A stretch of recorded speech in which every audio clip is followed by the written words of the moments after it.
여러분 안녕하십니까? 석중스님의 지대방 17번째 시간입니다. 오늘 이 시간은 저번 시간에 이어서 교구분사에 대해서 알아보는 시간을 갖도록 하겠습니다. 저번 시간은 첫 번째 시간으로 조계사에 대해서 말씀드렸는데요. 오늘은 제2교구분사 용주사에 대해서 말씀드릴까 합니다. 용주사는 한문으로 용용자 구술주자 이렇게 씁니다. 용주사는 대한불교 개정 제2 두 번째 교구분사라고 할 수 있는데요. 지역적으로는 경기 남부 지역을 관할하는 그런 대표적인 사찰이라고 할 수 있겠습니다. 주로 경기 남부에 있는 수원, 화성, 그다음에 안양, 이천, 그다음에 평택, 안성 같은 그 지역을 갖다가 관할하는 대표적인 사찰인데요. 주로 그 말사로서는 한 100여 곳에 있는 그 말사가 있다고 합니다. 우리가 잘 알고 있는 관악산 연주대에 있는 연주암, 또 그 옆에 또 청계산에 있는 청계사, 또 수원에 와서는 수원 포기당인 수원사, 비구니 스님들의 수행도량인 복령사, 또 여주에 가면 여주 실륵사, 이천에 가면은 이천 영월암, 또 안성에 가면 칠장사, 그다음에 평택에 가면 만기사, 만이사, 우리가 잘 알고 있는 절들, 유서 깊고 아주 아름다운 절들이 다 이 용주사에 포함된 말사라고 할 수 있겠습니다. 이같이 용주사는 다른 사찰보다는 역사는 그렇게 오래되지 않았어요. 왜냐하면 조선 중후기 때 이제 만들어진 사찰이기 때문에 역사는 길지 않지만, 지금 요즘 같은 시대에는 서울 경기에 우리 대한민국 인구의 절반이 살기 때문에 그 용주사 같은 사찰은 그 역할이든지 위상이 더욱더 중요하게 부각되는 그런 사찰이라고 할 수 있겠습니다. 근데 용주사 출신 스님들은 여러 큰 스님들이든지 훌륭한 스님들이 많은데요. 용주사면은 떠오르는 대표적인 스님 하면은 아마 정강 스님을 빼놓을 수 없을 것입니다. 정강 큰 스님, 정강 선사라고 할 수 있는데, 정강 스님, 정강 스님은 원래 전라남도 곡성 출신인데 이쪽에 오셔가지고 이 용주사를 기반으로 해서 많은 스님들을 제접하고 포교를 했던 아마 도인과 같이 살다간 그런 분입니다. 정강 스님이 20대 때 해인사 선방에서 깨치게 되는데요. 그 이후에 그 당시에 큰 스님들 6분을 다 찾아가면서 인가를 받았다고 합니다. 잘 알고 있는 망공 스님부터 용성 스님, 재산 스님 다 찾아가가지고 당신이 깨달은 내용을 가서 거기서 큰 스님들한테 인가를 받은 것이죠. 그렇기 때문에 이 정강 스님이라고 하면은 이 예로부터 도인 중에 도인이요, 그 다음에 이 경기 지역에 아주 많은 사람들을 교화했던 대표적인 선사라고 할 수 있겠습니다. 정강 스님이 말년에는 인천 용화사 주석하시면서 말년을 보내셨는데, 또 정강 스님 하면은 또 빼놓을 수 없는 그 스님이라고 하면은 송담 스님을 갖다 얘기할 수 있습니다. 지금 현재도 살아 계신데요. 송담 스님,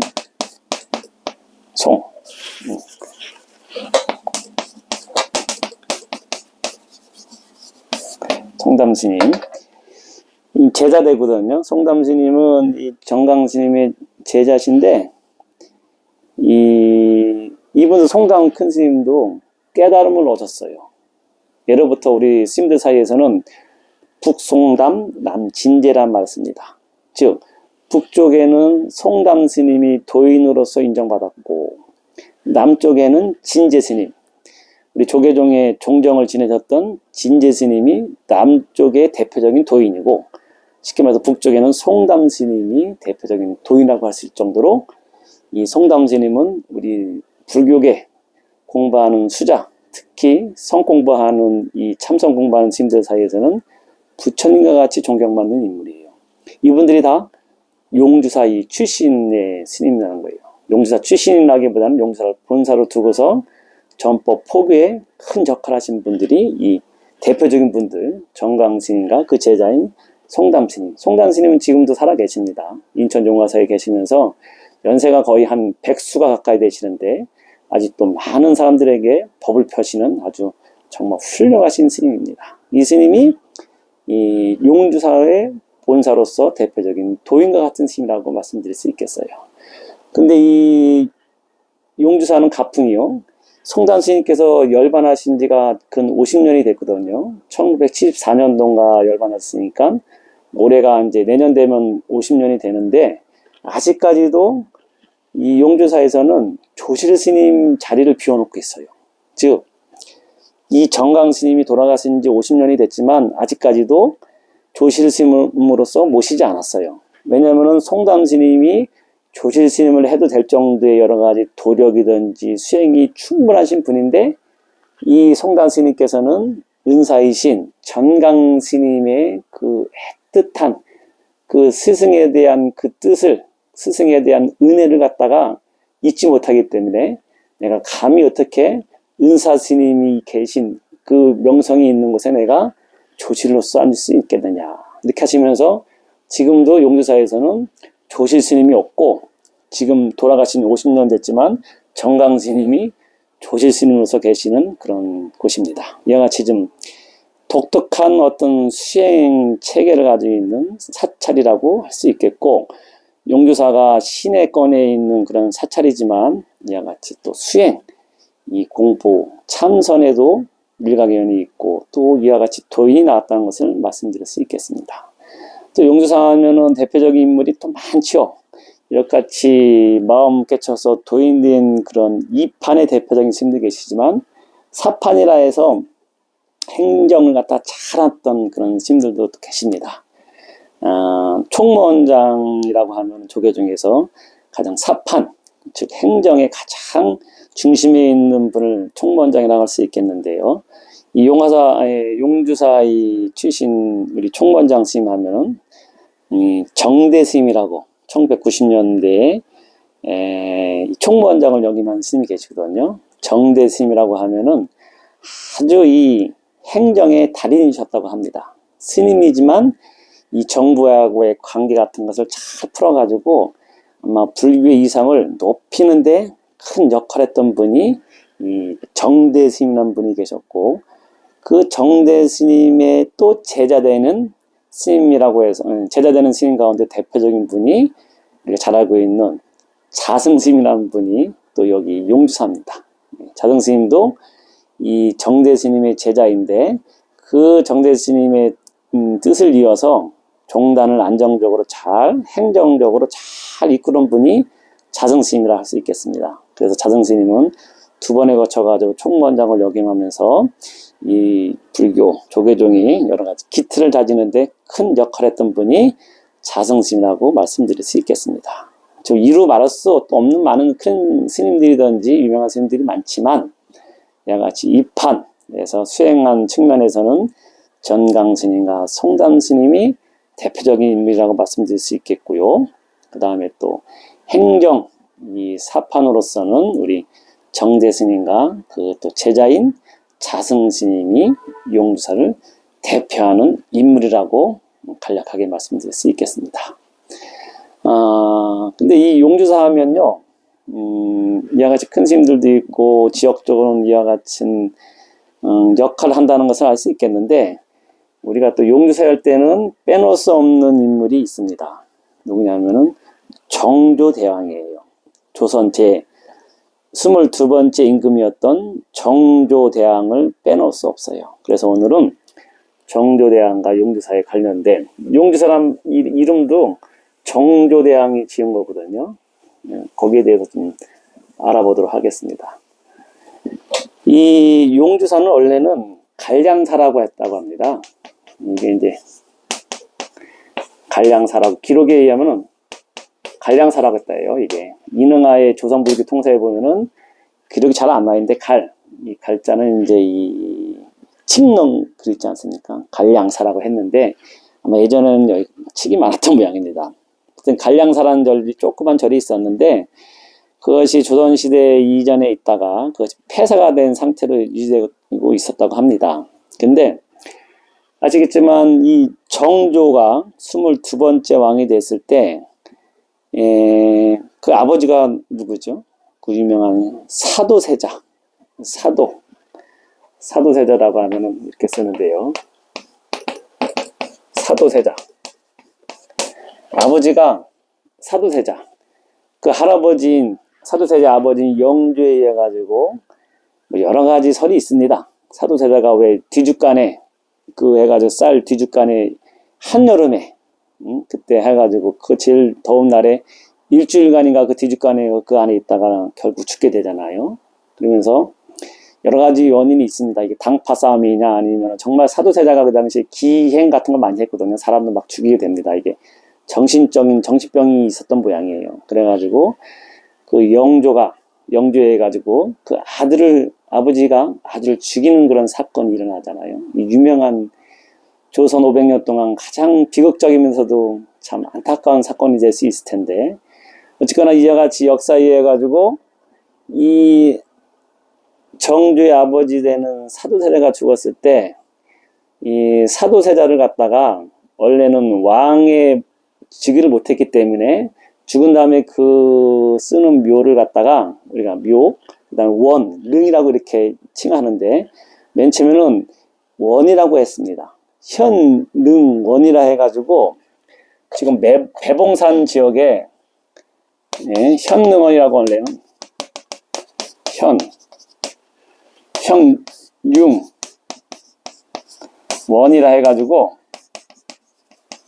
이렇게 대충 했는데 사도세자가 죽었을 때 왕의 신분이 있는 상태에 죽은 게 아니고 그 왕자의 신분이 있다 죽었기 때문에 이 영조는 자기 아들이 죽은 다음에 묘를 쓸 때 지금에 있는 서울 동대문 그 휘기 전농동 옆에 보면 배봉산이라고 있어요. 예전에 거기를 양주 지역이라고 했거든요. 양주.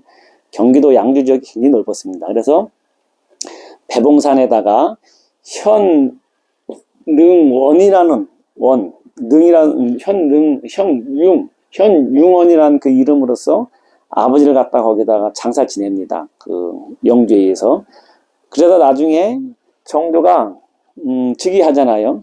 그래서 정조가 왕이 된 다음에 왕이 처음 됐을 때 정조는 나는 사도세자의 아들이라고 제일 먼저 한 말이 나는 사도세자의 왕이니라 이렇게 얘기했다고 합니다. 왜냐하면 그 당시에는 그 사도세자가 여러 어떤 정치적인 권력 관계에서 죽었기 때문에 세자 신분에 있을 때는 자기가 사도세자, 자기 아버지에 대해서 그 그리워하는 마음을 드러낼 수 없었는데, 왜냐하면 본인도 신분이 위험하기 때문에요. 근데 나중에 왕으로 즉위한 다음에 첫 번째 한 말이 나는 사도세자의 아들이니라 이렇게 얘기한 거예요. 왜냐하면 나는 내 아버지의 죽음에 대해서 여러 가지 그 아버지의 죽음, 억울한 죽음에 대해서 내가 이것을 파헤치리라는 그런 의미도 있을 것이고, 아니면 억울하게 죽은 아버지를 내가 이 현양 사업을 통해서 아버지를 내가 다시 모시겠다 하는 그런 굳은 의미가 있다고 할 수 있겠는데, 그래가지고 이 정조가 즉위한 다음에 아버지 억울하게 죽은 사도세자를 위해 가지고 여러 가지 일을 많이 합니다. 그래 나중에 결정적인 게 뭐냐면은 그 당시에 양주 배봉산 밑에 있던 현융원이란 그 이 묘자리를 갖다가 지금 이 용주사 옆에 거기 보면은 이 현융원을 갖다가 그것을 용주사 옆에 융릉으로서 이렇게 옮깁니다. 쉽게 말해 다시 말씀드리면은 복잡한데요. 정조는 자기가 왕이 된 다음에 아버지에 대해 죽음에 대해서 참 억울한 것 같아요. 그래가지고 아버지를 갖다가 내가 제대로 모셔야겠다 해가지고 수도도 옮길 생각을 합니다. 수원 화성으로 옮길 생각을 해가지고 수원성을 쌓고 막 그런 게 다 역사적으로 있지 않습니까? 그러면서 그 당시에 가장 길지고 가장 그 명당터였던 지금 수원 화성에 보면은 융건릉이라 해가지고 융건릉이라고 하는데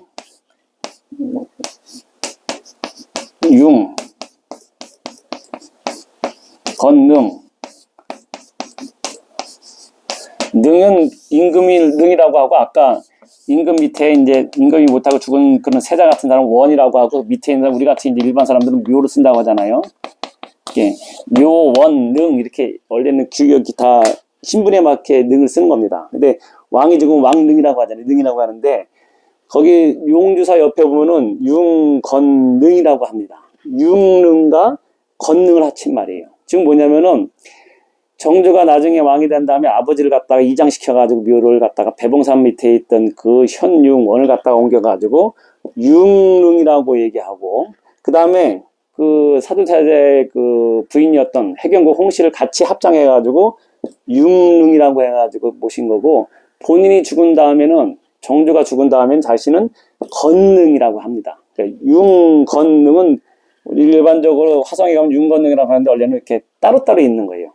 제가 원래 학교 학창시절에 수원에서 중고등학교를 나왔거든요. 그 당시에는 뭐 중고등학교 때는 소풍 가면은 수원 융건능 갔어요, 우리. 근데 그 당시에는 거기 가면은 잔디밭이 넓고 아주 좋지요. 거기서 이제 우리 가면 한참 때는 막 마이클 잭슨의 그냥 빌리진 틀어놓고 막 노래도 하고 그랬었는데, 그 당시에는 소풍 가면은 막 이 카세트 더블 데크 가져가가지고 막 춤도 추고 했던 기억이 나는데, 그때는 몰랐죠, 이런 역사적인 사실이 있는지.